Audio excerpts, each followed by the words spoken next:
This is Investment Perspectives with Brad Kimes. Daily live streaming interactive. Featuring Mrs. Backup.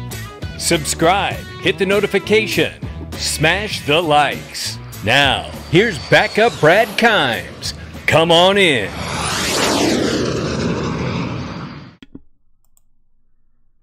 Welcome back to Investment Perspectives, everybody. Today we're going to put together a quick little video, and this is going to be the pathway to thousands of dollars for XRP. Yep, a hidden treasure map, a hidden secret pathway to how XRP, I believe, will get to thousands of dollars. Now this, for a lot of people, is just absolute hype, but it isn't for me because I'm passionate about it. And I absolutely believe it.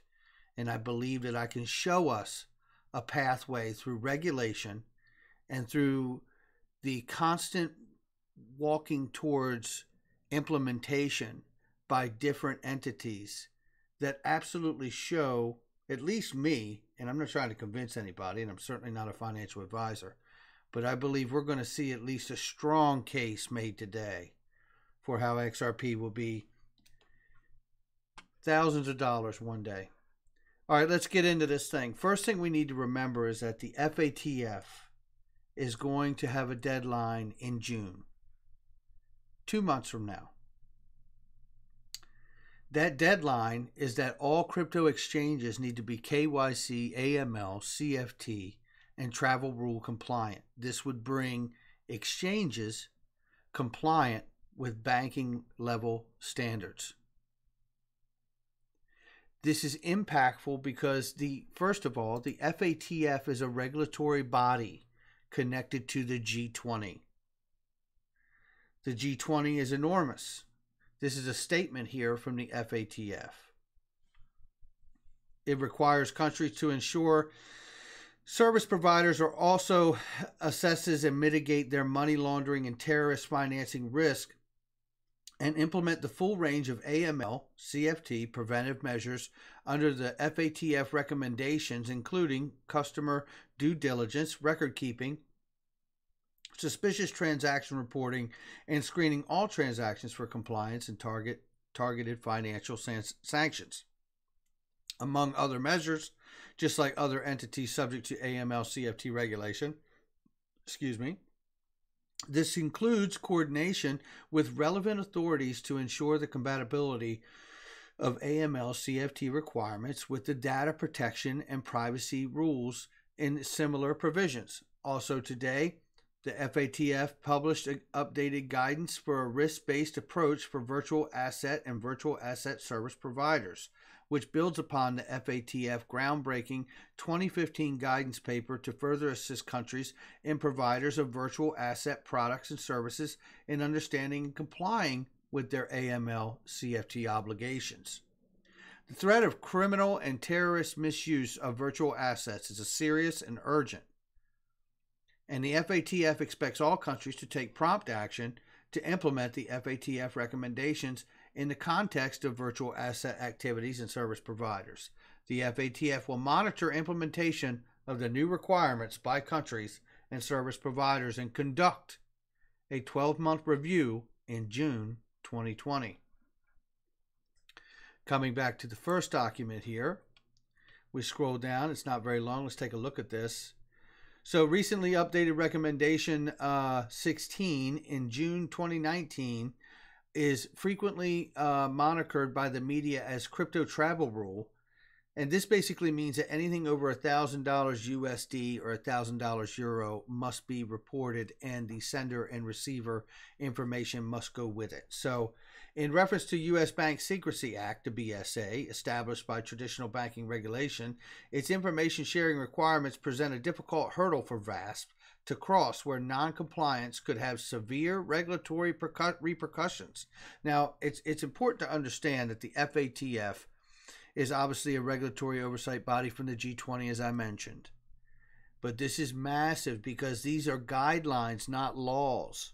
But if the countries do not follow these guidelines, they use blacklisting and gray listing, exports and imports, to hurt your country if you do not follow the rules.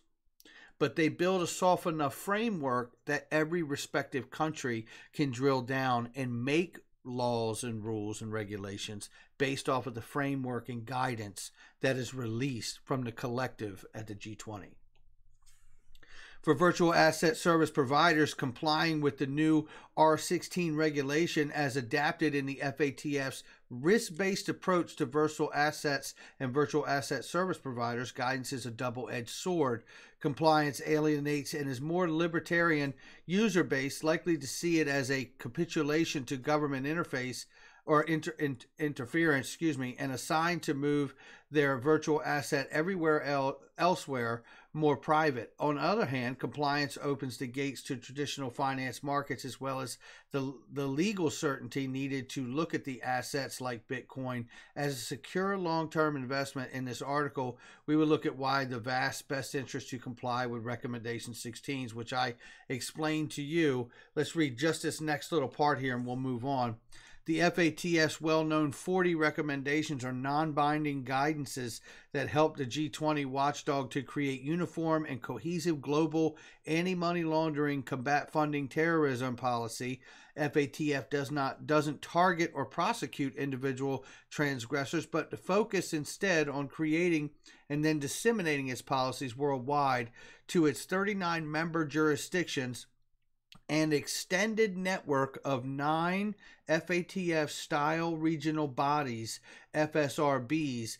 The task force cleverly puts the onus on its 200 member countries to ensure that their local VASPs are compliant with its latest recommendations, also known as the FATF standards.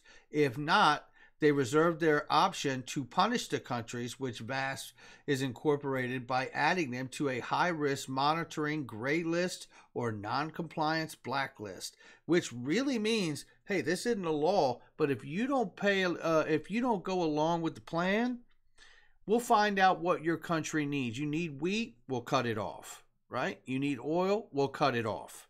Oh, you're going to follow these rules because that's the way they play that game. And it's your job to go down into the details once you have this guideline recommendations and actually make the regulations solid and permanent in your country, within your boundaries, which is exactly, by the way, what we saw from the United States and Steve Mnuchin in June of last year when this came out. Remember, the United States was the sitting president as the member country. They were the president of this committee at the time that these rules were crafted. Coincidence? I don't think so. Steve Mnuchin came out a day or two after these regulations and guidelines were put out and endorsed them immediately for the United States and all exchanges within there. Now, because we're having them revisit this situation in June to check on everyone's progress, we have to understand that as we move towards this thing, this puts pressure on the banking world because now the exchanges will be compliant at banking level. Well, now this puts us in quite a situation because now if the exchanges are compliant with KYC, AML, CFT, and the travel rule, they could start pushing to offer regular accounts to their customers, couldn't they? Sure they could. Now, with that being said, that puts pressure back on the traditional banking world because they're going to say to themselves, whoa, hey, if they're going to be able to do that, we want to be able to offer a portfolio of assets to our clients at our banks. How are they going to do that? PolySign. That's how. PolySign. PolySign is custody. If you look at PolySign and Standard Trust Company, which is a subsidiary thereof, this potentially looks like the ability for them to be able to offer a custody solution, which looks like a plug-and-play type of situation for the banks.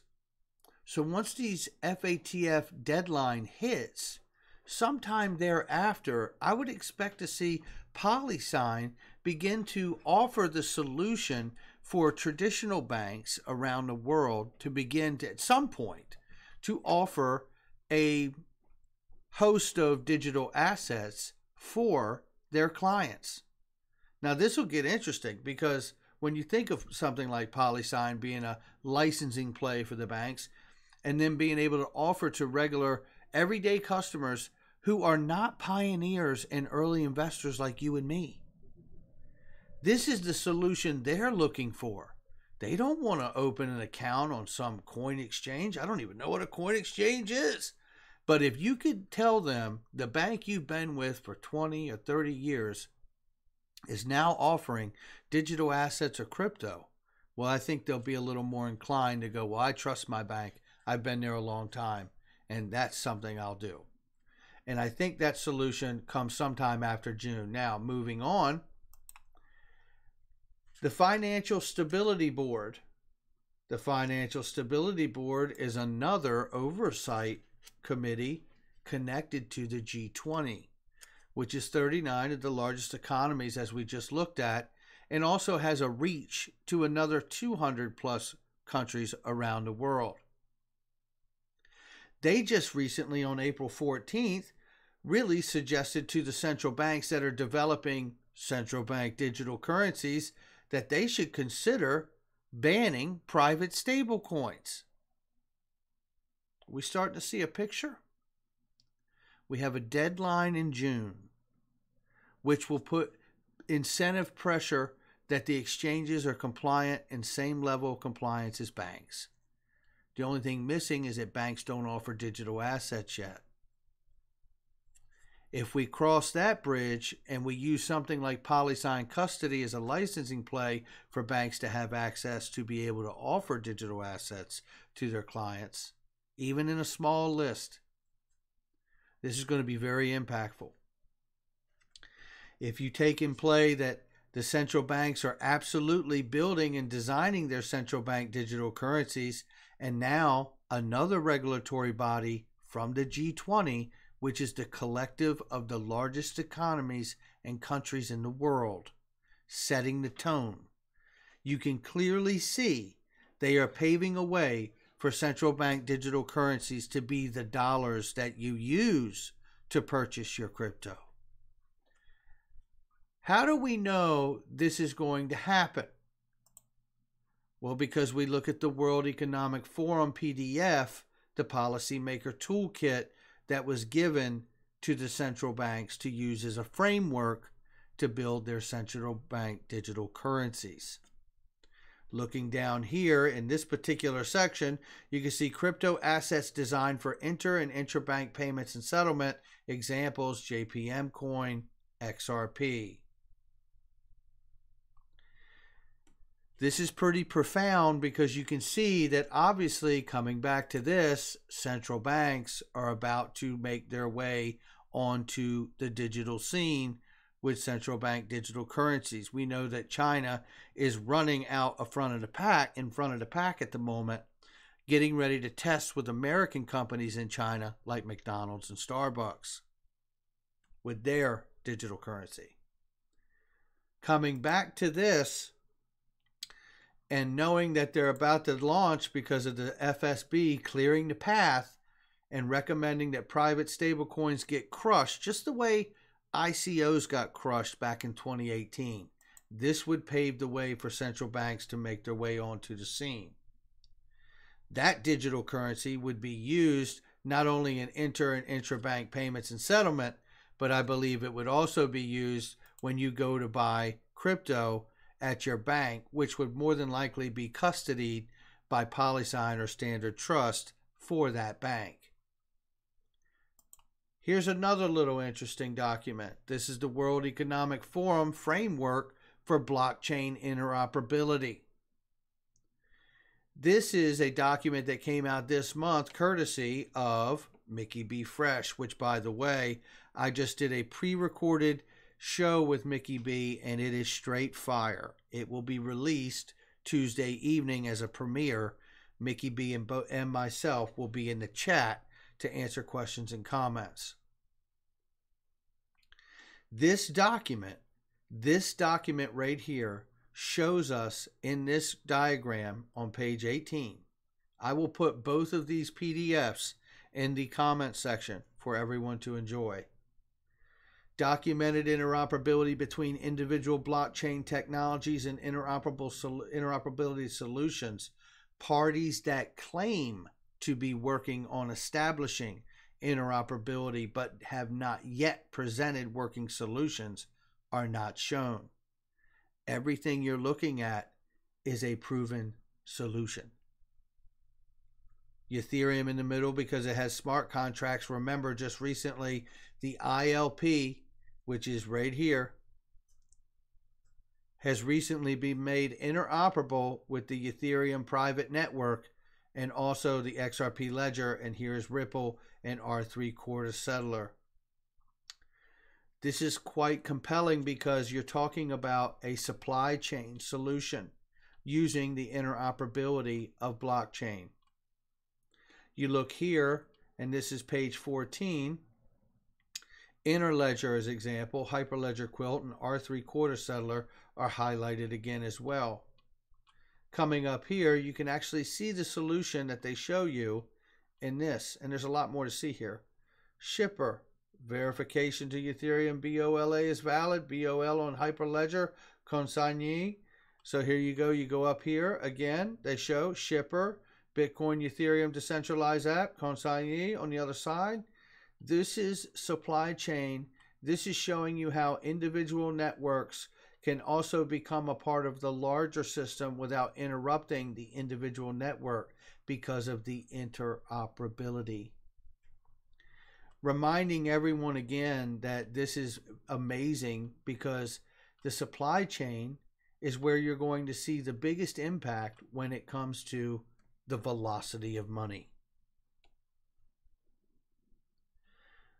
The velocity of money can only be accelerated by digitizing and tokenizing everything in the world. That starts with central bank digital currencies, just like this document says. Then we go to how do you push the value through those digital assets, through the supply chains, while at the same time having the FATF guidelines show up in June for review to make sure exchanges are compliant with banks, opening the door for banks to access a custody solution like PolySign to be able to offer these assets to their clients. This, I believe, is a treasure map. It is a secret path to thousands of dollars for XRP and potentially other digital assets as well. All right, guys, that's going to do it for me. Make sure you hit the like and subscribe. If you enjoy the content, you like the content, please share it on social platform that you're on. And don't forget, we got the live show every day at 12 p.m. Eastern right here on Investment Perspectives.